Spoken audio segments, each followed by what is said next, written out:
time to wander the world, and today we're wandering very much in our own backyard because we are exploring some of the most exciting places to go rock climbing in the Western Cape.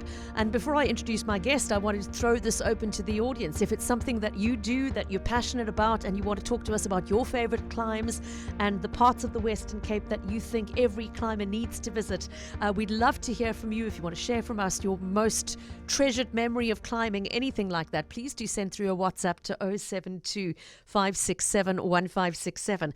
If you are already deeply involved in the climbing community, then my guest is going to be no stranger to you, I suspect, because our guide for this conversation is somebody who knows our mountains very, very well indeed. Tony Lourens has been involved in climbing and mountaineering for more than 45 years now. He is passionate about everything to do with the sport of climbing. He is the publisher and editor of SA Mountain magazine. He's also a regular contributor to international climbing journals, and just this last month has released the most beautiful new hardcover book called Great Rock Climbs of the Western Cape, which showcases 75 classic routes. And Tony, thanks for popping into studio in the midst of, I know, a frantic schedule of book launches in support of this book. Before we talk about the book, let's talk a little bit about your own climbing journey, because I gather you were only 13 years old the first time you got involved. Yes, indeed. I was 13. I was at school. Yeah. I was useless at mainstream sports. So our school had these various clubs, and one of the clubs was a club that took kids up into the, on easy scrambles up into the mountains, like, the mountain club. Okay. And that's where the seed was planted. That's where it all started, yeah. With easy scrambles, I have to say, looking at some of the photographs in this book, you've gone way beyond easy scrambles since then. But I mean, that's the way to get somebody's interest piqued and let them start with the easier, more approachable routes before they move on to the big stuff. How rapidly did you progress from scrambles in the mountains to climbing up vertical faces? Well, in those days, starting climbing then and starting climbing now is not the same game at all, because in those days we didn't have what we call now sport climbing, which is climbing with bolts on crags, which is like rock walls.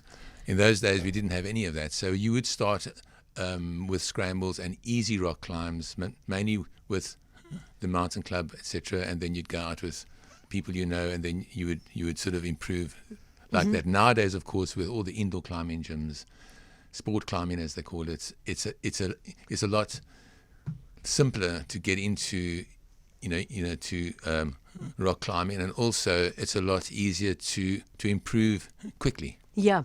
What else has changed? I mean, I'm thinking of safety mechanisms and harnesses and bolts and ropes, and the way you climb today, I would guess, probably looks quite different from the way you climbed back then. Yeah, sure. When I started climbing, we didn't have harnesses. We didn't really have good shoes to climb in, and the actual gear that we used was very sort of old-fashioned and like limited. Nowadays, of course, the gear is really high-tech. The harnesses that you get these days, the shoes, the rubber is really sticky, and the gear that they've got is very high-tech for like these the camming devices, etc., which we didn't have in those days. So I mean, 45 years, obviously you're going to see a lot of change and development, and I mean, it sounds like the sort of safety awareness is on another level now. In all your years of climbing, Tony, have you ever had near misses or injuries or falls or anything like that, or has safety been something that you've kept on top of? I think climbing is quite a broad game, so you can like put yourself where you want to in the risk part of climbing. You can top rope, for all your life, and it's really really safe. You can lead on sport, you can lead on trad climbing with gear, you can go alpine climbing, and you can decide where you want to place your risk. So I've never really had any close calls. Okay. Touch wood. But touch wood, yeah. But what did I wanted to say about climbing? Sorry, that's what I was getting to. Like falling. So, when I started climbing, and in the 70s and the 80s and thereabouts, you didn't really want to fall because the gear wasn't really good. But now with sport climbing on bolts, etc., falling is a part of the sport. Okay. So learning to fall the right way is part of the skill. Exactly, yeah. Sure. Learning to fall right. And not only learning to fall physically, but but mentally as well. I was going to ask you about that because, I mean, there's such an interesting description in the foreword to this book that Andrew de Klerk wrote, where he sort of spoke about that issue, about what makes climbing so compelling and satisfying. And let me just read to you, in fact, it says, it serves no practical purpose, it offers no tangible reward, yet we return to it again and again. And I loved his description of why you do it, and the mental challenge is a huge part of that. It's not just about being able to say, I got to the top of the climb. No, do you want to tell us a little bit more about why you do it? The mental challenge, when people ask me about climbing, they always say, oh, do you climb? Oh, you've got to be so strong. You don't have to be strong at all to start climbing. Yeah. So anyone can start climbing, but the most important thing is the head. If you haven't got the head for heights or to get off the ground, you're not going to go anywhere. So it starts in the head and it remains in the head always. So when you climb in on bigger stuff, harder stuff, it's always a mind game. Yeah. So the mind will decide whether it's going to work for you or not.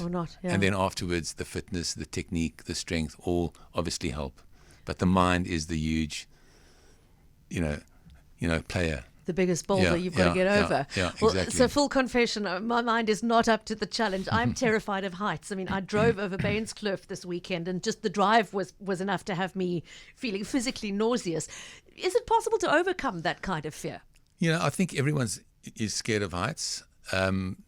Obviously, it varies. Some people are completely paralyzed, and that's not a good thing if you want to climb. But I think all climbers have a great respect for heights. So if you're on a big wall or even a small wall, 100 meters up or 50 meters up, it feels very high off the ground. Yeah. But if you know how the system works, etc., you are still scared, but you keep it under control. That's and the fear is, obviously the fear is there for a reason, but instinctively, it's something I think I would struggle with. And then, my daughter's a member of the mountain club at UCT and goes off to the gym to climb and scrambles up as if without a second thought. So thank heavens it wasn't inherited. Now, I mean, Tony, your passion for the sport has taken you all over the world.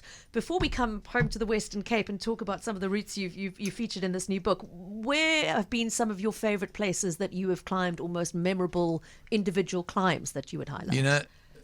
Wherever you go in the world, there's always something good. Like, the UK has got unbelievable climbing. The States as well. Europe, all over, Italy, France, Germany, you name it, they've got fantastic climbing. There's the Alps as well, if you want to take it to a higher level.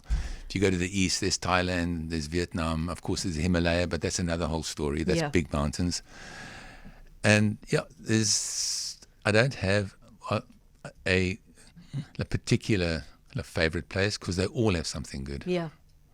So when you plan a holiday, I mean, do you plan around a particular climb, or do you go, I'm going to go to country X and then I'll find what climbs I can do there?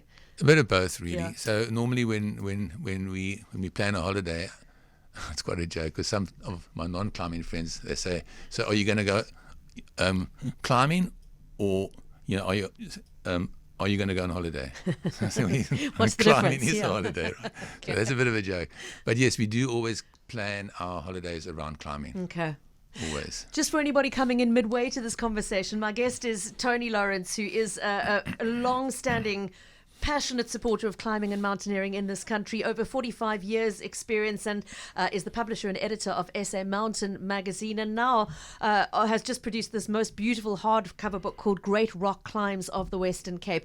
Now, the subtitle is 75 Classic Trad Routes, and I heard you reference trad climbing. For the sake of those of us who don't know anything about the sport, can you explain what trad climbing is? Trad climbing is trad climbing is traditional climbing. That's what trad stands for.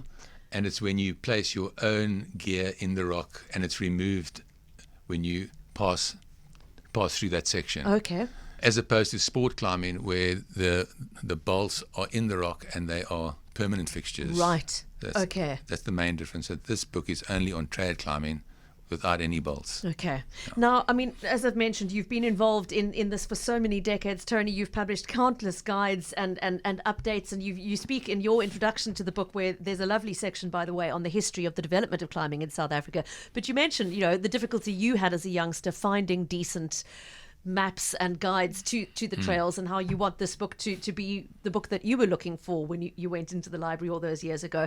Having said that, how do you possibly begin to condense 45 years of knowledge and experience and locations and decide which ones get included and which ones left out? Shall we talk a bit about the sort of the criteria of the climbs you featured in this book? Yeah, you should have come to the launch. I explained all that. You would have made me go up a rock. There was no way. Yeah, so it's basically the quality of the routes that was a big factor. Okay. Look, there are thousands of climbs in the Western Cape, and there are hundreds and hundreds of really good climbs. But you obviously can't put hundreds and hundreds of climbs in a book. It'll be, it's too thick. So I had to shave that down, and I didn't do that alone. I did ask respected climbers, okay, what they thought were their favorite or classic routes, etc., and then sort of over time I sort of whittled it down. Yeah. So to a list. Okay, and the list takes us from hikes here in the Cape Peninsula into the Cedarburg, into the Winterhoek, the Bunhoek, to Toyskloof area, the Hex River Mountains. Montague, I know, is a part of the world that you're very fond of, so there are a couple featured there and beyond. Looking at the index and the introduction, what struck me first before anything else in this book was the names of these routes. There is a hike called Champs-Élysées. There is one called Touch and Go. There are hikes called Dracula Frankenstein, and sorry, climbs, not hikes, emphasis here. There's King Kong. I mean, the names are absolutely delightful. I don't even want to think about what the one called Hallucination must be like. Who gets to name a route? So the people who first climb the route, okay, they get to name it. Or the first person to do it, they get to name it. And it's normally named after their experience, or something that's happened in their life, or music that they really like, or a favorite movie, or whatever the case is. So it's quite broad, the reason why they would name it, but the first people to climb the route get to name it. Okay. So I think the stories for another day behind the origin of the bullshoot and the Joker smoker, Die Fledermaus, I'm guessing there must have been bats involved in that one. Okay, I mean, just a marvelous side there to check out the names of these hikes.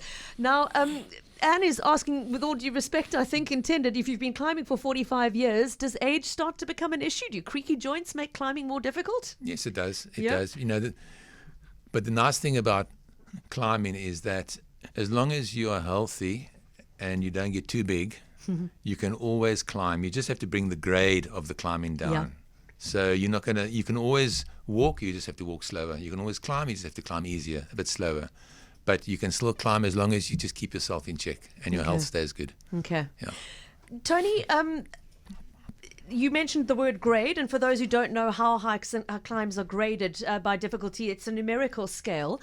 Yes. Can you first explain what is the sum total of the grading scale available, and then talk to us about what range is covered in this book? Okay, so in South Africa, we have that scale. Mm-hmm. So if you go to the UK, it'll be a different scale. If you go to America, it'll be a different scale. Okay. If you go to Europe, it'll be a different scale. Every country has their own scale, and normally in guidebooks you'll have a comparison chart. Okay. So people who come from wherever, they can look at this grading system and say, okay, well it's equivalent to this. Okay. And it is an open-ended scale. Okay. So, but it's like pretty much, I wouldn't say at its absolute end, but the graph is very steep right now. It's like running the 100 meters in 9.8. You're not going to get 9. It's going to take a long time for it to get even slightly faster. It's the same with climbing right now. Okay. So what's the most difficult, highest grade climb? So what I've done with that book, and one of the sort of criteria that I used to choose the routes, I didn't want to put any very hard routes in. I wanted all the routes in that book to be climbable by passionate trad climbers. You didn't have to be the world's best trad climbers to climb those books. So I capped it at grade 20.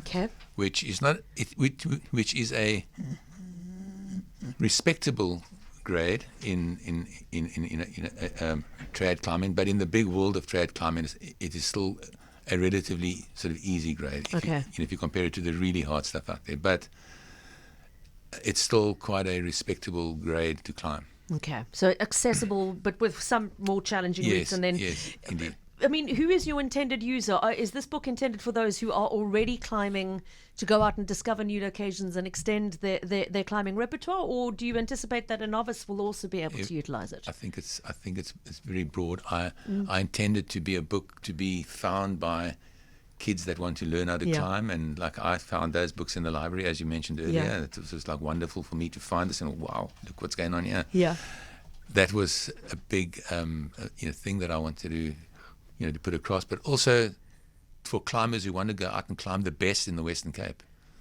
They can be from the Western Cape, they can be from upcountry, they can be from abroad.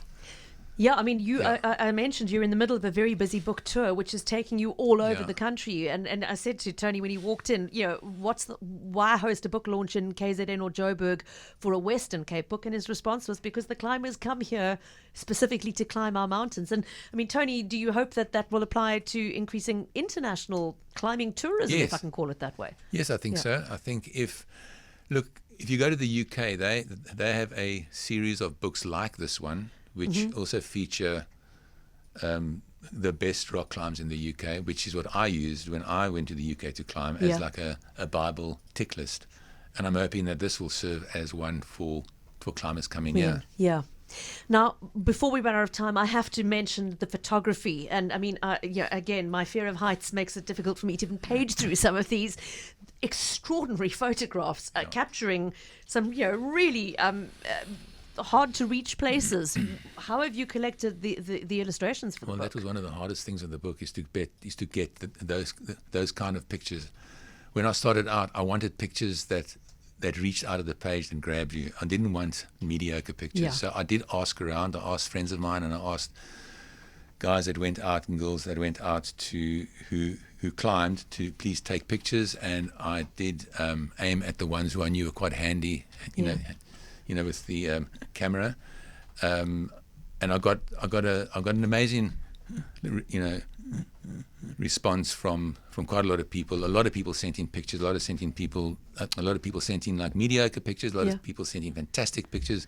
But one guy who really, went all out was Gareth Bird. His name's on the front cover as well, because he is a pro photographer, and he's one of the finest climbing photographers in the Western Cape. Okay. And he allowed me to use as many of his pics that I wanted, and he actually even went out on some of the climbs to take pictures specifically.